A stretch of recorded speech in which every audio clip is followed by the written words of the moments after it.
Collector सभागार में हुई जनसुनवाई में जिले भर से सैकड़ों लोग अपनी समस्याएं लेकर पहुंचे। करीब 200 से अधिक आवेदन कलेक्टर स्वप्निल वानखेड़े के समक्ष प्रस्तुत किए गए। अधिकांश शिकायतें जमीन कब्जाधारियों और पीएम आवास योजना की भुगतान राशि समय पर न मिलने से जुड़ी रहीं। कई लोग दूर दराज के गांवों से पहुंचे थे, जिनमें कुछ बुजुर्ग और असमर्थ व्यक्ति भी शामिल थे। लोगों ने बताया कि बार बार आवेदन देने के बाद भी समाधान नहीं हो रहा। इसी दौरान एक गंभीर मामला भांडेर से सामने आया। सीएम राइस शासकीय विद्यालय की अतिथि शिक्षिका शीतल व्यास ने प्राचार्य भीष्मदेव श्रीवास्तव पर 25,000 रुपए की रिश्वत मांगने का आरोप लगाया। शिक्षिका ने कहा कि उनका दिसंबर से अप्रैल 2025 तक का मानदेय रोका गया है और भुगतान के लिए उनसे रिश्वत मांगी गई। उन्होंने इसकी व्हाट्सएप रिकॉर्डिंग कलेक्टर को सौंपी है और जांच की मांग की है और किसी और को उनकी जगह पर शिक्षक को रख लिया गया है और शीतल को हटा दिया गया। वहीं दूसरी ओर गौरक्षा से जुड़े लोगों का समूह भी जन सुनवाई में पहुंचा। उन्होंने कहा कि जिले में प्रतिदिन गायों की सड़क दुर्घटनाओं में मौत हो रही है और प्रशासन सिर्फ आश्वासन दे रहा है। उन्होंने चेतावनी दी कि यदि कार्रवाई नहीं की गई तो वे भूख हड़ताल करेंगे और इसकी जवाबदेही प्रशासन की होगी। जन सुनवाई के बाद लोगों में निराशा झलकी। उपस्थित जनों ने कहा कि हर मंगलवार की तरह इस बार भी केवल आश्वासन मिला, न्याय नहीं। तो क्या परेशानी? घर फूटे डरे पिए ना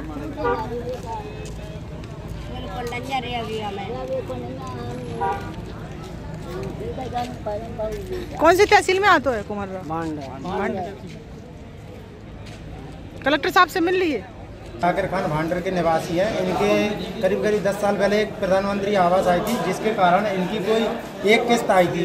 उसके बाद इनके पास कोई सरकारी किस्त नहीं आई अभी तक आवास की, जिससे ये बहुत परेशान है। आज कलेक्टर ऑफिस में आवेदन देने आए हैं और इनकी अभी तक कोई मदद नहीं हुई है। इसलिए मैं सरकार से गुजारिश करता हूँ कि इनकी थोड़ी व्यवस्था करें, मतलब इनके आवास की जो भी बकाया राशि हो वो इनके खाते में डलवाई जाए।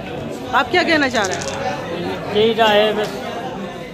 वहाँ के लोग कम से कम बहुत साल हो गई और 2 साल से तो ज़्यादा ही हैं। हर रोड पर गायों की दुर्घटना हो रही है, जनहानि भी हो रही है, गाय भूखी मर रही है, कोई सुनवाई नहीं हो रही है। प्रशासन कोई ध्यान नहीं दे रहा है, किसी तरफ भी ध्यान नहीं दे रहा है। गौशाला बना के छोड़ दी है, ना उसमें व्यवस्था है खाने के लिए गायों के लिए। हमारा संगठन 2 साल से लगातार निःशुल्क सेवा कर रहा है गायों की। क्या नाम है, कहाँ से आए? मेरा नाम पुष्पंत पारासर है, संगठन का साथी हूँ, भांडेर से है। और जो भी एक्सीडेंटल गाय रखने जाते हैं तो वो मना कर देते हैं और वहाँ से कोई सहयोग नहीं मिल रहा है हम लोगों को। जय गौ माता दी, जय गौ माता दी। हम सभी गौसेवक आज भांडेर नगर से आए हैं गौ माता की समस्या लेकर। हमारे यहाँ सालों से नगर में बाईपास पर हर जगह गौ माता के एक्सीडेंट हो रहे हैं और सरकार प्रशासन शासन कुछ भी उस पर कार्रवाई नहीं कर रहा है। हम कई दफा भांडेर एसडीएम को भी ज्ञापन दे चुके हैं इस समस्या को लेकर, लेकिन कोई सुनवाई नहीं हो रही है। इसलिए आज हम सभी कलेक्टर ऑफिस आए हैं कलेक्टर साहब को अब ज्ञापन देने, जिससे कि हमारी समस्या का समाधान हो सके। अगर हमारी समस्या का समाधान नहीं होता है 7 दिनों के अंदर तो हम सभी भूख हड़ताल पर बैठेंगे। उन्होंने 7 दिन में बोलना है कि हम कार्रवाई कर देंगे, जैसे हमारी कार्रवाई चल रही है इस समस्या को लेकर। अब देखो, अगर हमने उनसे तो बोल दिया है कि अगर नहीं होता है कुछ तो हम लोग हड़ताल करेंगे। उन्होंने आश्वासन दिया है कि हम कार्रवाई करेंगे। आवाज पांचाल हूँ मैं और मैं भारतीय समाज सुरक्षा संगठन से हूँ। तो मैं भांडेर सीएमराइज स्कूल में टीचर के पद पे पदस्थ विषय है भौतिक शास्त्र। आज तक मेरे पिछले लास्ट ईयर की मुझे 5 महीने की तो सैलरी नहीं दी गई है और ना ही मुझे इस बार स्कूल में ज्वाइनिंग दी गई है।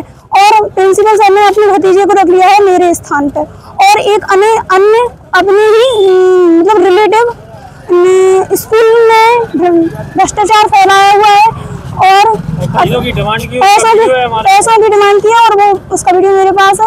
और मैं मुझसे कह रहे हैं कि गैस टीचर के पद पे थी और मुझे इस बार नहीं रखा गया है स्कूल में। पैसे किसने मांगे थे? प्रिंसिपल जी ने पैसे मांगे थे, उन्होंने हमें फोन लगाया था जिसका ऑडियो हमारे पास है, और उनको पैसे देने हम खुद गए थे, उनको पैसे दिए और 2-3 महीने के लिए उन्होंने रखा, 5 महीने की सैलरी नहीं दी उनने।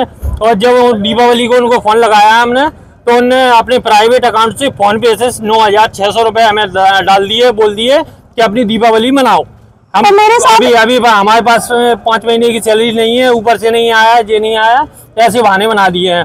और मैं कलेक्टर ऑफिस में 3 बार आ चुका हूँ, ये तीसरी बार है, आवेदन दिया है, कोई सुनवाई नहीं होगी। कलेक्टर साहब उनको फोन लगा देते हैं कि आप आ जाइए, तो ना वो आते हैं और ना हमारा निराकरण होता है।